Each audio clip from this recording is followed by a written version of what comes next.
Улуттук коопсуздук боюнча мамлекеттик комитеттин өтүнүчү менен Рустам Турдиев 4-декабрга чейин камакка алынганын 9-октябрда Бишкектин 1-Май райондук сотунун басма сөз кызматы билдирди. Мекеменин маалыматына караганда Турдиевдин бөгөт чарасы 7-октябрда каралган. Аны камакка алуу тууралуу өтүнүч менен УКМКнын башкы тергөө башкармалыгынын тергөөчүсү кайрылган. Сот аны канааттандырды. Чечимге ылайык Турдиев атайын кызматтын тергөө абагында кармалат.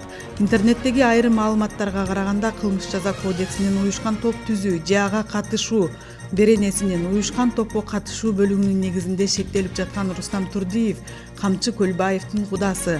Анын 23 жаштагы уулу Руслан 2 жыл мурда Көлбаевдин кызы Эркайымга үйлөнгөн.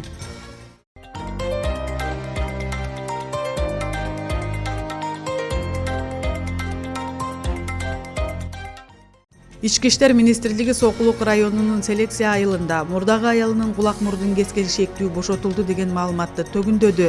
Мекеменин басма сөз кызматы билдиргендей, айрым маалымат каражаттары тараткан.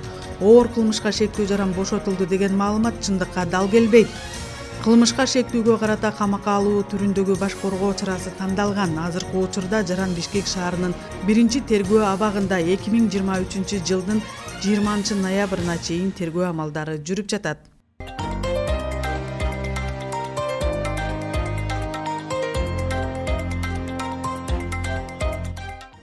Кече 9-октябрда Жогорку кеңештин депутаты Надира Нарматова саламаттыкты сактоо министри Алымкадыр Бейшеналиевден өзүнүн тууганын жумушка орноштурууну суранып жатат деген видео тараган. Бул көрүнүш социалдык тармактарда талкуу жаратып, бир катар сындар айтылды.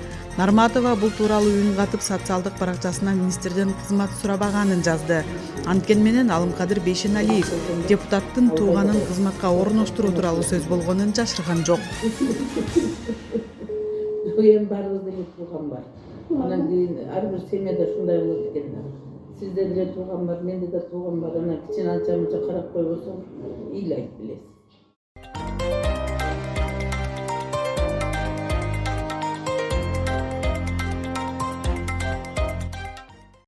Жогорку кеңештин төрагасы Нурланбек Шакиев Беларуста расмий иш сапары менен жүргөн кезде мурунку президент Курманбек Бакиев менен жолукканы айтылды.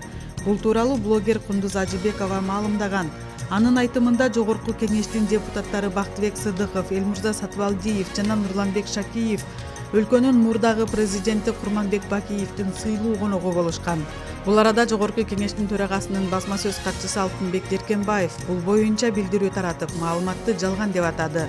Кошумчалай кетсек, Шакиев Бакиев бийликте турган кезде анын басма сөз кызматчы болуп иштеген жана ага кеңешчи болгон.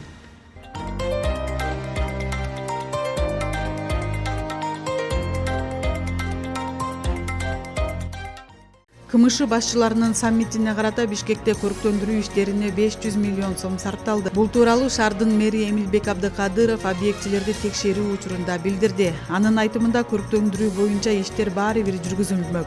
Конокторду тосуп аларда дайым тартип орнотулат. Бул иштер биринчи кезекте шаардыктар үчүн жасалып жатат деп кошумчалады.